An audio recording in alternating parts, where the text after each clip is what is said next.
Well, our season started on Saturday afternoon and we're already back for cup action, with Queen's Park Rangers heading to Cambridge United on Tuesday evening for the first round of the Carabao Cup. In the first part of this match preview, I'm joined by Jack from Cambridge United podcast Under The Abbey Stand to chat through opening day losses, season expectations, and Taylor Richards on loan, while in the second part I'll be saying a few words about our beloved R's. Make sure you hit like and subscribe if you enjoyed this match preview, and let's jump straight in. Hi Jack, how's it going? Yeah, very well, mate. Nice to be back in the football season. Not such a good result, but it's good to be back for sure. Well, yeah, I think QPR and Cambridge have that in common this weekend with losing both of our opening fixtures.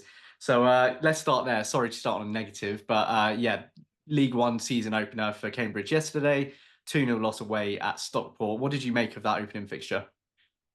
It's a pretty tough one actually to go that far away. First game of the season, their tails are high coming up to League One. I think they've spent a bit of money and they look like they're in quite good stock. And yeah, a team that I think would be looking towards, solidifying themselves as a League One side this year, if not maybe a bit more. I think quite a lot of people are talking about them as a team that could surprise a lot of people. They looked pretty sharp yesterday. They didn't need to be anything special to beat Cambridge United, who weren't quite at the races. A patchy performance was how Gary Monk described it, and I think that's quite a kind way of describing it, really. But yeah.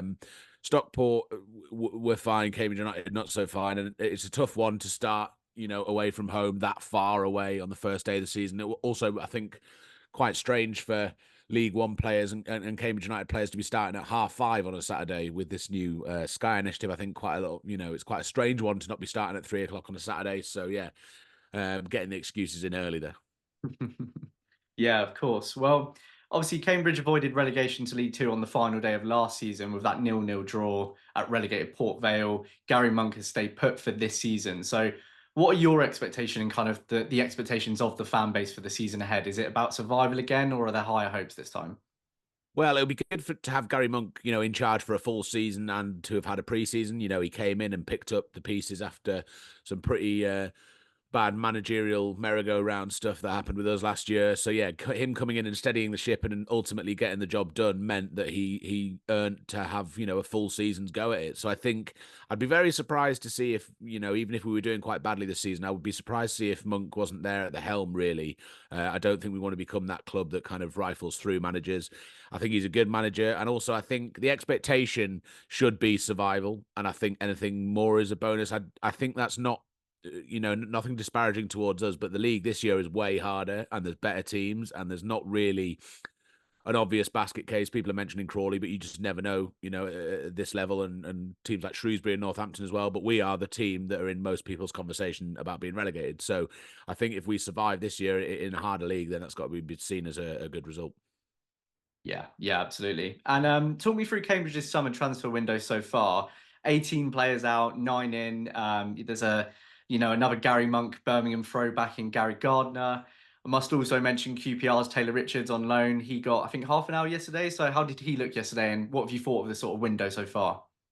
Well, firstly, on Gary Gardner, I think him, along with Corey Smith, who we've signed, another centre midfielder, are massive signings. They could really help us kind of solidify, that middle of the field this year. It didn't quite look like that had happened yesterday, but I think, there's great things to come from them. I think Shane Lavery, a forward, is going to have to kind of carry, a lot of the burden at the moment. We're short on forwards, and, we've picked up Ryan Loft as well, but he didn't feature, and it'll be interesting to see what kind of role he has, and if there is too much pressure on Lavery, or if he kind of thrives under it. So yeah, that'll be an interesting one. I feel like United might need to make two or three more signings. I think everyone's on the same page, including Gary Monk on that. But we all know after the season starts that signings are a little bit harder to come by.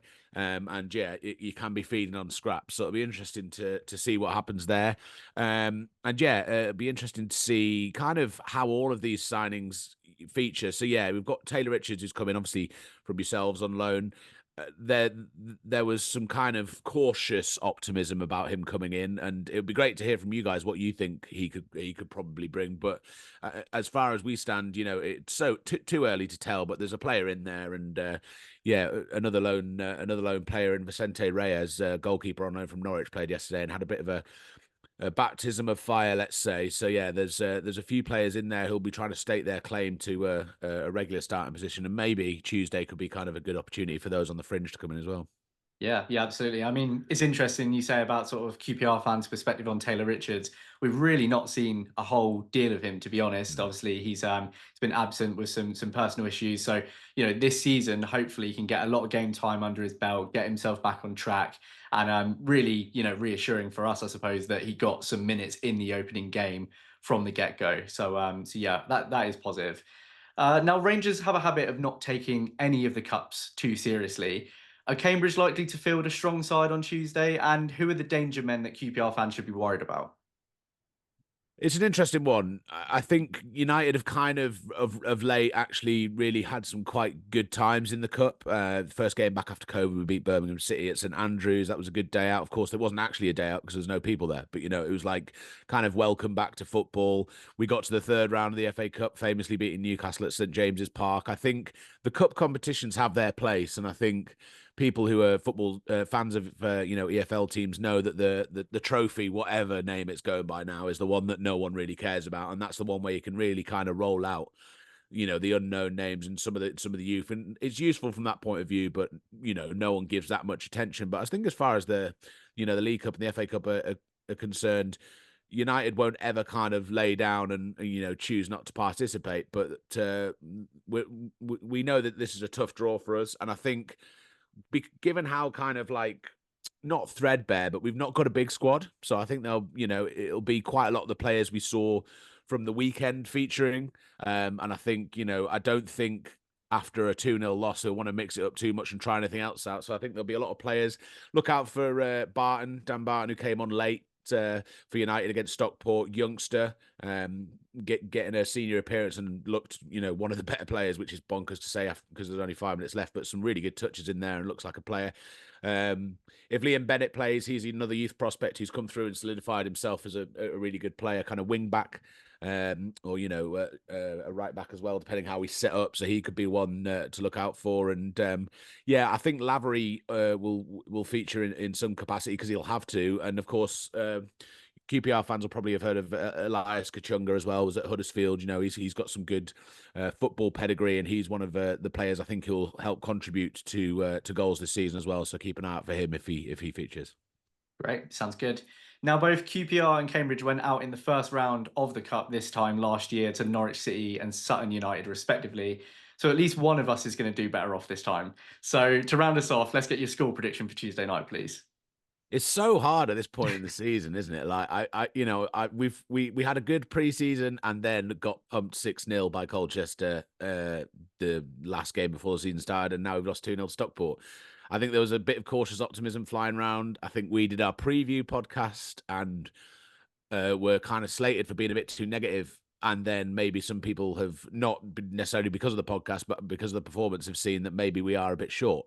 Saying that, I think we like a Tuesday night under the lights, even though it'll be quite light because the clocks haven't changed. But you know what I mean? We like a Tuesday night game. And yeah, I fancy us to do something. It'd be nice to get a goal at least. So I'm going to go cautiously Cambridge United 2-1. Great. Well, thank you so much for jumping on today. And yeah, good luck for Tuesday evening. Brilliant. Cheers. Thanks so much again to Jack for joining this match preview, and make sure you do check out the Under the Abbey Stand podcast in the links in the description below. On to the R's now for what will be Marty Cifuentes' first taste of the League Cup, having only fielded a team for the FA Cup so far against Bournemouth back in January. I spoke with Jack there about the fact that QPR don't really tend to take these cups very seriously, but I think it's safe to say that we're going to see a very different approach under Marty Cifuentes because he wants to win games. He put out a strong team against Bournemouth back in January for the FA Cup, and I think it's very clear that he doesn't see these as annoyances on the side of league football. Whether that changes the outcome of the result or not is yet to be seen, but it's good to see that we're taking these things seriously, particularly so early into the season. You could tell in Marty's post-match on Saturday that he was pretty angry with the West Brom result, and I think that will probably lead to even more first-teamers in this starting lineup than even he might have expected. That said, this does obviously also give perfect perfect opportunities for the likes of Haverton Santos and Liam Morrison to start, both who didn't get any minutes on Saturday, and it's also a perfect opportunity for Jonathan Varane to be on the pitch from the first whistle. This would have felt like a good proving ground for Ryan Colley too, but he did go off early into that second half, so whether we'll want to risk him or not, or how serious that injury is, we don't yet know. So it may fall instead to Alfie Lloyd and Daniel Benny to be our youthful additions in the starting lineup. All I want to see is us properly go for it and take it seriously, especially after Saturday. It'd be really good to get a win so early after that result and prepare us nicely for Sheffield United on Saturday. So on to the score predictions. I'm going 2-1 QPR. I think they are going to try and make it right after Saturday, and we'll hopefully be in the hat for the second round, unlike last year. Do let me know your predictions in the comments below, and as I said at the start, if you've enjoyed the video and you're not already a subscriber, please do hit like and subscribe, and I'll catch you in the next video for my post-match reaction. Cheers!